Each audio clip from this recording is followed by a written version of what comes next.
दोस्तों शद्दाद कौन था, उसकी जन्नत कैसी थी और उसकी जन्नत का आखिर अंजाम क्या हुआ।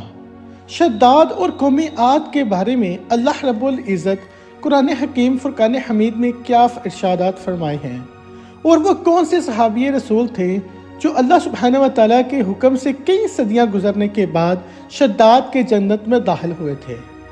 यही आज की इस वीडियो में हम आपको बताएंगे। दोस्तों अहकाफ कौमी आद का मस्कन था। अरबी में रेत के लंबे और ऊंचे टीलों को हकफ कहा जाता है।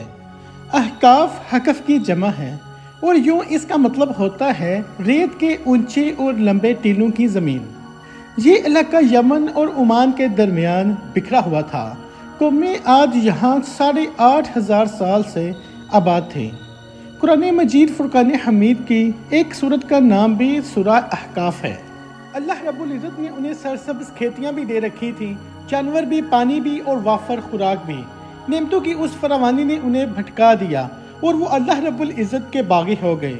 हिदायत के लिए हज़रत हूद अलैहिस्सलाम को उनकी तरफ भेजा गया। वो उन्हें तबलीग करने लगे, लेकिन कौमे आद उनका मजाक उड़ाने लगी। वो शिर्क से पीछे हटने के लिए राजी ही ना हुए। शद्दाद उस कौम का बादशाह था। ये 2 भाई थे। बड़े भाई का नाम शदीद था, वो पहले बादशाह था, और उसके मरने के बाद छोटा भाई जिसका नाम शद्दाद था उसे बादशाह बना दिया गया। वो एक वसी सल्तनत का हुक्मरान था।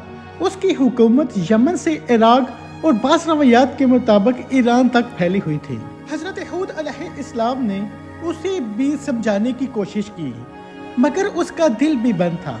दोनों के दरमियान मुकालमा हुआ। शद्दाद ने हजरत हूद अलैहिस्सलाम से पूछा कि अगर मैं ईमान ले आऊं तो मुझे क्या फ़ायदा होगा। हजरत हूद अलैहिस्सलाम ने फरमाया, तुम पर जन्नत हलाल हो जाएगी। दोस्तों शद्दाद ने पूछा, जन्नत क्या है? हजरत हूद अलैहिस्सलाम ने उसे जन्नत का नक्शा बताया। शद्दाद ने दावा कर दिया कि ये क्या बड़ी बात है, मैं भी ऐसी जन्नत बना सकता हूँ। हजरत हूद अलैहिस्सलाम ने उसे उस कुफर और शिरक से रोकने की बहुत कोशिश की, मगर वो बाज ना आया। उसने सल्तनत के तमाम बड़े मेमार इकट्ठे किए और अहकाफ में इरह के मकाम पर 20 कोस लंबी और चौड़ी जन्नत बनानी शुरू कर दी। जन्नत में सोने और चांदी की ईंटें भी लगवाई गईं और जवाहिरात भी लटकाए गए। उसने शहद, दूध और पानी की नहरें भी रवां कर दी और दुनिया जहां के दरख्त, पौधे और फूल भी लगवा दिए।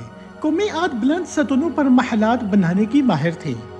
कौमी आद को अल्लाह रब्बुल इज़्ज़त ने गैर मामूली कदो कामत और कुव्वत अता फरमाई हुई थी।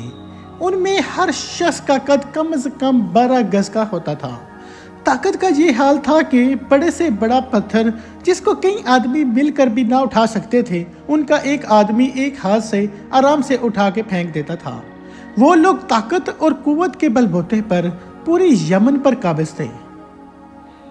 दोस्तों शद्दाद की जन्नत में ये फन अरूज पर था। रेत के टीलों के दरमियान बुलंदो बाला सतून थे और उन सतूनों पर सोने और चांदी की इमारतें बढ़ाई गई थीं। शद्दाद ने फैसला किया था कि जन्नत की तकमील के बाद उसमें कदम रखेगा। मेमारों ने जब उसे जन्नत की तकमील की इतला दे दी तो वो तैयार हुआ और अपनी फौज ली और जन्नत की इंस्पेक्शन के लिए निकल पड़ा। वो जन्नत के दरवाजे पर पहुंचा, घोड़े से नीचे उतरने लगा ही था, अभी उसका पाँव ज़मीन पर ही था और दूसरा घोड़े के ऊपर ही था कि मालिकुल मौत हज़रत इज़राइल अलैहिस्सलाम उसके सामने आ गई। शद्दाद ने पूछा कि तुम कौन हो? उन्होंने फरमाया कि मैं अल्लाह रब्बुल इज़्ज़त की तरफ से भेजा गया एक फ़रिश्ता हूँ। मेरा नाम इज़राइल है और मैं मालिकुल मौत हूँ। शद्दाद ने ये कहा कि क्यों आए हो? तो उन्होंने फरमाया कि मैं तुम्हारी रूह कब्ज़ करने आया हूँ। शद्दाद ने उनसे सिर्फ जन्नत में कदम रखने की मोहलत मांगी, मगर फरिश्ते ने फरमाया, अल्लाह रब्बुल इज़्ज़त का हुक्म है कि मैं तुम्हें तुम्हारी जन्नत में कदम ना रखने दूँ। वो बहुत गिड़गिड़ाया, रोया, मगर मालिकुल मौत ने उसकी जान कब्ज़ कर ली। दोस्तों कुरान मजीद फुरकान हमीद में अल्लाह रब्बुल इज़्ज़त ने इरशाद फरमाया, इरम ज़ातिल इमाद, इरम सतूनों वाला शहर। ये शहर तूफान नूह के काफ़ी बाद बसा और ज़बरदस्त तरक्की करने लग गया। उस वक़्त लोग तूफान नूह को भूल कर दोबारा शिर्क और बुत परस्तश की तरफ राग़िब हो गए थे।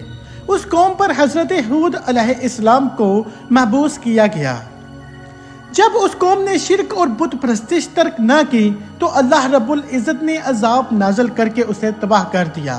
اس قوم کے تذکرے کو کہانی سمجھا جاتا تھا، مگر اسی صدی میں اس شہر کے آثار برآمد ہوئے جو الربع الخلی کے اس حصے میں ہیں جو آج عمان میں شامل ہے۔ اس کے آثار 1984 میں خلائی شٹل چیلنجر کی مدد سے دریافت کیے گئے تھے۔ دوستو، یہ شہر 3000 سال قبل مسیح سے لے کر پہلی صدی عیسوی تک اونٹوں کے اس کارفانی راستے پر آباد تھا جہاں سے ہند، عرب اور یورپ تک تجارت کی جاتی تھی، اور یہ اپنے زمانے کا ایک تجارتی مرکز تھا۔ روایات کے مطابق یہ شہر ایک عظیم طوفان سے تباہ ہو گیا تھا۔ اسے 1000 ستونوں کا شہر کہا جاتا ہے۔ اس کے ستون بہت اونچے تھے۔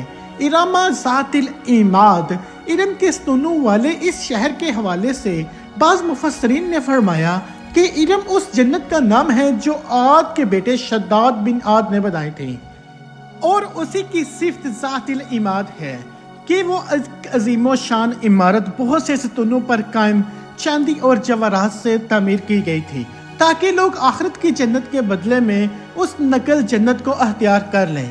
مگر جب یہ عالی شان محلات تیار ہو گئے اور شداد اپنے تمام رؤساء مملکت کے ساتھ اس میں جانے کا ارادہ کیا تو اللہ رب العزت کا عذاب نازل ہوا اور وہ سب ہلاک ہو گئے اور وہ محلات بے مسمار ہو گئے۔ حضرت عبداللہ بن کلابہ رضی اللہ تعالیٰ عنہ جو صحابی رسول صلی اللہ علیہ وسلم ہیں، اتفاق سے ادھر کو چلے گئے۔ اچانک ایک دن آپ کا ایک اونٹ بھاگ گیا۔ آپ اس کو تلاش کرتے کرتے اس شہر کے پاس پہنچ گئے۔ جب اس کے مناروں اور دیواروں پر نظر پڑی تو آپ بے ہوش ہو کر گر پڑے۔ جب ہوش آیا تو سوچنے لگے کہ اس شہر کی صورتحال تو ویسے ہی نظر آتی ہے جیسے نبی کریم رؤوف الرحیم صلی اللہ علیہ وآلہ وسلم نے ہم سے شداد کی جنت کے بارے میں بیان فرمائی تھی۔ میں خواب تو نہیں دیکھ رہا یا اس کا کسی حقیقت سے کوئی تعلق ہے۔ اسے کفیت میں اٹھ کر وہ شہر کے اندر گئے۔ اس کے اندر نہریں اور درخت بھی جنت کی طرح تھے، مگر وہاں کوئی انسان نہیں تھا۔ آپ نے وہاں پڑے کچھ جواہرات اٹھائے اور واپس چل دیے۔ وہاں سے وہ سیدھے اس وقت کے دارالخلافہ دمشق میں پہنچے۔ حضرت امیر معاویہ رضی اللہ تعالیٰ عنہ وہاں موجود تھے، اور وہاں جو کچھ معاجرہ پیش آیا انہوں نے حضرت معاویہ رضی اللہ تعالیٰ عنہ کے سامنے پیش کیا۔ حضرت امیر معاویہ نے ان سے پوچھا، وہ شہر آپ نے حالت بیداری میں دیکھا تھا یا خواب میں؟ حضرت عبداللہ رضی اللہ تعالیٰ عنہ نے بتایا کہ وہ بالکل بیداری میں تھے۔ پھر اس کی ساری نشانیاں بھی بتائیں کہ وہ عدن کے پہاڑ کی فلاں جانب اتنے فاصلے پر ہے، ایک طرف فلاں درخت ہے، دوسری طرف ایسا کنواں ہے، اور یہ جواہرات بھی اور یاقوت بھی نشانی کے طور بھی وہاں سے لایا ہوں۔ حضرت امیر معاویہ نے یہ ماجرا سننے کے بعد نہایت ہی حیران ہو کر اہل علم حضرات سے اس بارے میں معلومات حاصل کی۔ انہوں نے کہا کہ واقعی دنیا میں ایک ایسا شہر بھی گزرا ہے جس کی اینٹیں سونے اور چاندی کی تھیں۔ علماء نے بتایا کہ قرآن مجید میں اس شہر کا ذکر بھی ہے، اور اسی آیت میں ہے ارم ذات العماد الذی لم یخلق مثلھا فی البلاد۔ مگر اللہ رب العزت نے ان لوگوں کو تباہ و برباد کر دیا تھا اور وہ شہر نگاہوں سے چھپ گیا تھا۔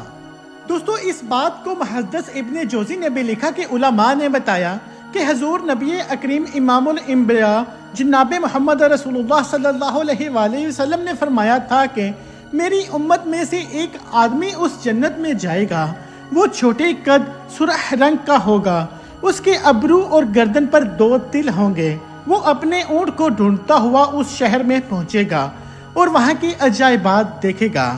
جب حضرت امیر معاویہ رضی اللہ تعالیٰ عنہ نے یہ ساری نشانیاں حضرت عبداللہ بن کلابہ رضی اللہ تعالیٰ عنہ میں دیکھی تو فرمایا کہ واللہ یہ وہی شخص ہے۔ دوستو، یہ روایت صحیح ہے کہ حضرت امیر معاویہ رضی اللہ تعالیٰ عنہ نے انہیں دیکھا، مگر بعض روایات کے اندر کعب بن احبار سے پوچھا، آپ نے فرمایا بالکل ٹھیک ہے، آپ کے دور میں ایک آدمی کو اونٹ تلاش کرتے ہوئے شداد کی جنت میں داخل ہوگا۔ دوستو، امید کرتا ہوں آپ کو ویڈیو پسند آئی ہوگی، لائک اور شیئر ضرور کریں گے، اپنی رائے کمنٹ سیکشن میں ضرور دیں گے۔ میں ملتا ہوں آپ کو ایک ایسی ہی انفارمیٹیو ویڈیو کے ساتھ، تب تک خدا حافظ۔